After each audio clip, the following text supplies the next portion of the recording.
2,6 milliards de dollars bloqués et une université accusée d'être anti-Amérique.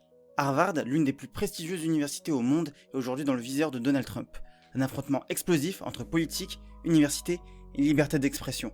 On vous explique. En attendant, abonne-toi pour plus de contenu sur la vie étudiante. Depuis son retour à la Maison Blanche, Donald Trump a une nouvelle cible, les grandes universités américaines et en tête de liste Harvard. Il l'accuse de véhiculer l'idéologie woke, de ne pas avoir protégé ses étudiants juifs et de soutenir trop ouvertement les manifestations pro-palestiniennes. En réponse, son administration a gelé plus de 2,6 milliards de dollars de subventions fédérales, y compris pour la recherche en santé.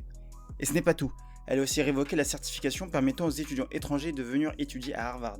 Une punition massive avec une portée nationale, voire mondiale. Harvard a donc décidé de contre-attaquer devant la justice. Devant la juge Alison Burroughs, l'université dénonce une décision arbitraire et politique qui viole la liberté d'expression et l'autonomie académique. Pour Harvard, le gel des fonds est un instrument de chantage, une façon pour le gouvernement de Trump de contrôler ce qui se dit, ce qui se pense et ce qui s'enseigne. Trump, lui, n'attend même pas la décision judiciaire, il s'en est déjà pris à la juge parce qu'elle a été nommée par Obama, et il accuse Harvard d'être antisémite, anti-chrétienne et anti-Amérique. Mais ce bras de fer dépasse Harvard.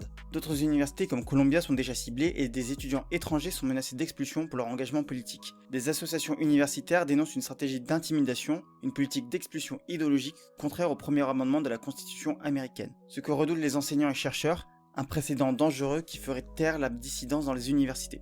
Harvard n'est pas qu'un campus, c'est aussi un symbole, et ce procès, c'est bien plus qu'un conflit budgétaire, c'est un combat pour l'indépendance de la pensée face à un pouvoir qui veut la museler. Et vous, qu'en pensez-vous? Dites-le nous en commentaire et abonnez-vous pour plus d'actu étudiante.